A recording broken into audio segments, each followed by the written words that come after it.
This was not difficult for a mechanic like Mr. Hoppy. Why is he doing that? Okay, then it goes, first he made 2 metal claws or fingers, and these he attached to the end of a long metal tube. He ran 2 stiff wires down inside the tube and connected them to the metal claws in such a way that when you pulled the wires, the claws closed, and when you pushed them, the claws opened. The wires were joined to a handle at the other end of the tube. It was all very simple. Mr. Hoppy began his work. Mrs. Silver had a part-time job. She worked from noon until 5 o'clock every weekday afternoon in a shop that sold newspapers and sweets. That made things a lot easier for Mr. Hoppy. So on that first exciting afternoon, after he had made sure that Mrs. Silver had gone to work, Mr. Hoppy went out onto his balcony armed with his long metal pole. He called this his tortoise catcher. He leaned over the balcony railing and lowered the pole down onto Mrs. Silver's balcony below. Alfie was basking in the pale sunlight over to one side. "Hello, Alfie," Mr. Hoppy said. "You are about to go for a little ride." He wiggled the tortoise catcher till it was right above Alfie. He pushed the hand lever so that the claws opened wide. Then he lowered the 2 claws neatly over Alfie's shell and pulled the lever. The claws closed tightly over the shell like 2 fingers of a hand. He hauled Alfie up onto his own balcony. It was easy. Mr. Hoppy weighed Alfie on his own kitchen scales just to make sure that Mrs. Silver's figure of 13 ounces was correct. It was. Now, holding Alfie in one hand, he picked his way carefully through his huge collection of tortoises to find one that first of all had the same color shell as Alfie's, and secondly, weighed exactly 2 ounces more. 2 ounces is not much. It is less than a smallish hen's egg weighs, but you see, the important thing in Mr. Hoppy's plan was to make sure that the new tortoise was bigger than Alfie, but only a tiny bit bigger. The difference had to be so small that Mrs. Silver wouldn't notice it. So here's Mr. Hoppy picking a turtle, and then it goes, from his vast collection, it was not difficult for Mr. Hoppy to find just the tortoise he wanted. He wanted one that weighed 15 ounces exactly on his kitchen scales, no more, no less. When he had got it, he put it on the kitchen table beside Alfie, and even he could hardly tell that one was bigger than the other, but it was bigger. It was bigger by 2 ounces. This was tortoise number 2. Mr. Hoppy took tortoise number 2 out onto the balcony and gripped it in the claws of his tortoise catcher. Then he lowered it onto Mrs. Silver's balcony right beside a nice fresh lettuce. Tortoise number 2 had never eaten tender juicy lettuce leaves before. It only had thick old cabbage leaves. It loved the lettuce and started chomping away at it with great gusto. There followed a rather nervous 2 hours wait for Mrs. Silver to return home from work. Would she see any difference between the new tortoise and Alfie? It was going to be a tense moment. So you can see a big smile on tortoise number 2's face. Out onto her balcony swept Mrs. Silver. "Alfie, my darling," she cried out. "Mummy's back. Have you missed me?" Mr. Hoppy, peering over his railing but well hidden between 2 huge potted plants, held his breath. The new tortoise was still chomping away at the lettuce. My, Alfie, you do seem hungry today," Mrs. Silver was saying. "It must be Mr. Hoppy's magic words I've been whispering to you." Mr. Hoppy watched as Mrs. Silver picked the tortoise up and stroked his shell.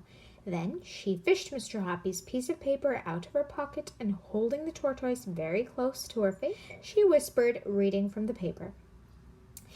So I think I'm going to get the hang of reading this now. Easier trot, tech regib. Imok na, easier trot, warg poo, fub poo, tuss poo, gnirps poo, wall poo, loose poo, agrog, elizug, futs plug, tupnotaf, easier trot, tupnotaf, tegno, elibog, adoof. Were you guys able to read it? Tortoise language. Mr. Hoppy popped his head out of the foliage and called out, "Good evening, Mrs. Silver. How is Alfie tonight?"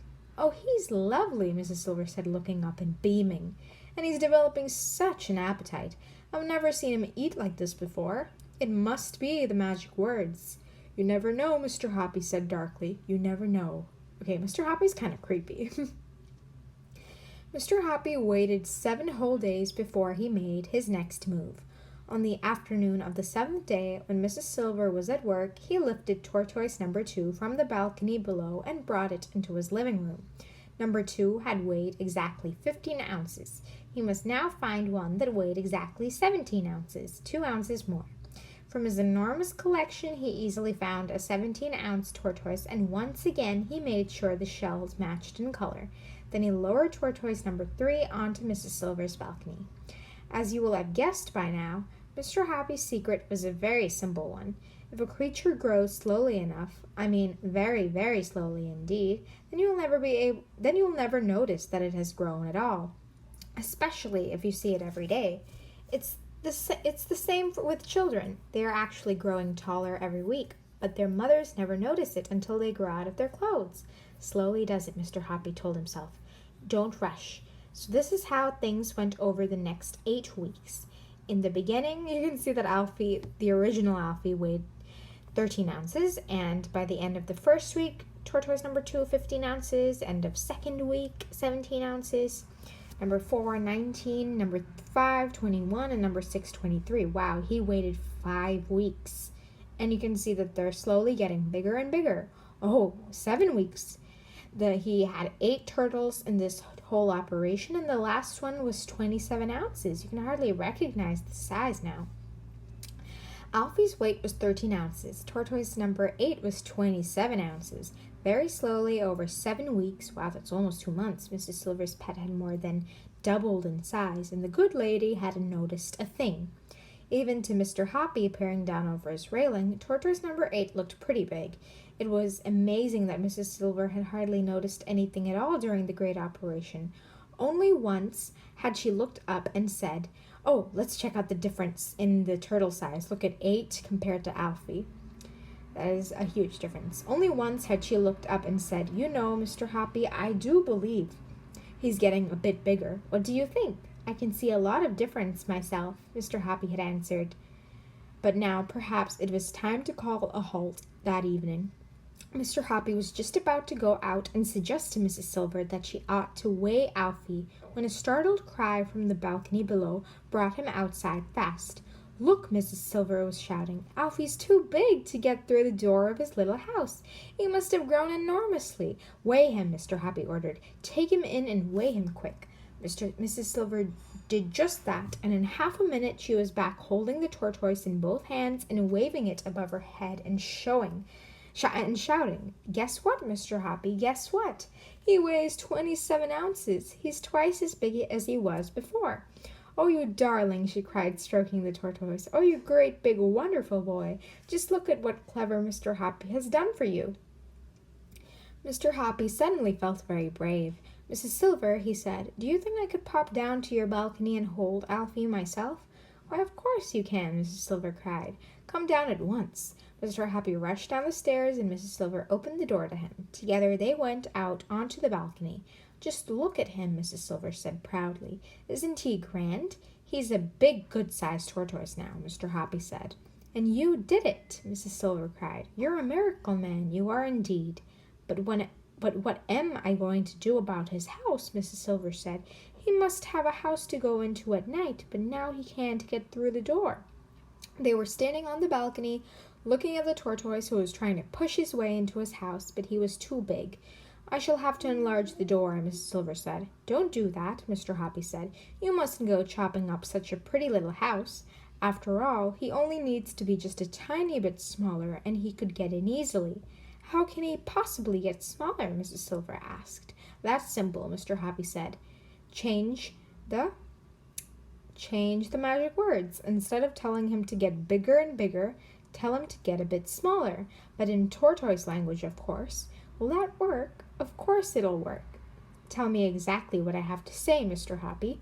Mr. Happy got out a piece of paper and a pencil and wrote, Esio, Trot, teg a tib relums, a tib relums." Okay, here I can actually tell, even before they convert this to actual English, I can tell that it is, even before I actually reverse it, it means a bit smaller, get a bit smaller. "That'll do it, Mrs. Silver," he said, handing her the paper. "I don't mind trying it," Mrs. Silver said, "but look here, I wouldn't want him to get Titchy Small all over again, Mr. Happy. "He won't, dear lady, he won't," Mr. Hoppy said. "Say it only tonight and tomorrow morning, and then see what happens. You might be lucky. If it works," Mrs. Silver said, touching him softly on her arm, "then you are the cleverest man alive."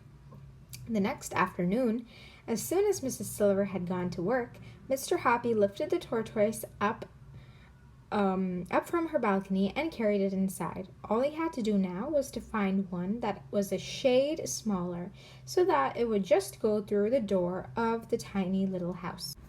He chose one and lowered it down with his tortoise catcher. Then, still gripping the tortoise, he tested it to see if it would go through the door. It wouldn't. He chose another. Again he tested it. This one went through nicely. Good. He placed the tortoise in the middle of the balcony beside a nice piece of lettuce and went inside to await Mrs. Silver's coming. That evening, Mr. Hoppy was watering his plants on the balcony when suddenly he heard Mrs. Silver's shouts from below, shrill with excitement. Mr. Hoppy, where are you?" she was shouting. "Just look at this." Mr. Hoppy popped his head over the railing and said, "What's up?"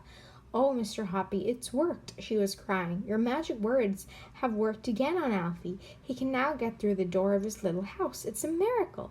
"Can I come down and look?" Mr. Hoppy shouted back. "Come down at once, my dear man," Mrs. Silver answered. "Come down and see the wonders you have worked upon my darling Alfie." And the words are actually shaped according to stairs because he's running down the stairs.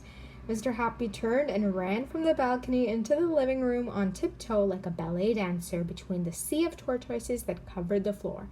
He flung open his front door and flew down the stairs 2 at a time with the love songs of 1,000 cupids ringing in his ears. "This is it," he whispered to himself under his breath. "The greatest moment of my life is coming up now. I mustn't bish it, I mustn't bosh it. I must keep very calm." When he was 3/4 way down the stairs, he caught sight of Mrs. Silver already standing at the open door, waiting to welcome him with a huge smile on her face. She flung her arms around him and cried out, "You really are the most wonderful man I've ever met. You can do anything. Come in at once and let me make you a cup of tea. That's the very least you deserve." Seated in a comfortable armchair in Mrs. Silver's parlor, sipping his tea, Mr. Hoppy was all of a twitter. He looked at the lovely lady sitting opposite him and smiled at her. She smiled right back at him. I still like the font of the words shaped like stairs. It's really creative. That smile of hers, so warm and friendly, suddenly gave him the courage he needed, and he said, "Mrs. Silver, please, will you marry me?" "Why, Mr. Hoppy," she cried, "I didn't think you'd ever get around to asking me. Of course I'll marry you." Wow, looks like she liked him back.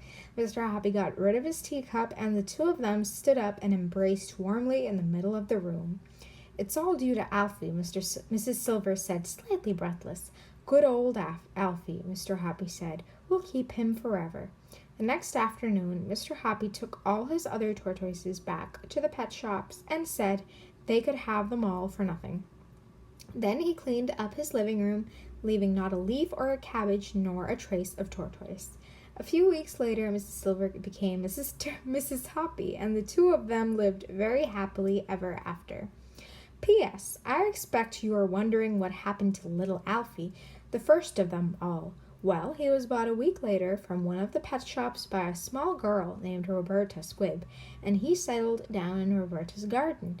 Every day she fed him lettuce and tomato slices and crispy celery, and in the winters he hibernated in a box of dried leaves in the tool shed. That was a long time ago. Roberta has grown up and is now married and has 2 children of her own. She lives in another house, but Alfie is still with her, still the much-loved family pet, and Roberta reckons that by now he must be about 30 years old. It has taken him all that time to grow to twice the size he was when Mrs. Silver had him, but he made it in the end. There's little Alfie chewing on cabbage leaves. The end. So that was the book, Esio, Trot, part of Roald Dahl Series 1. Hope you guys enjoyed. See you guys next time. Bye!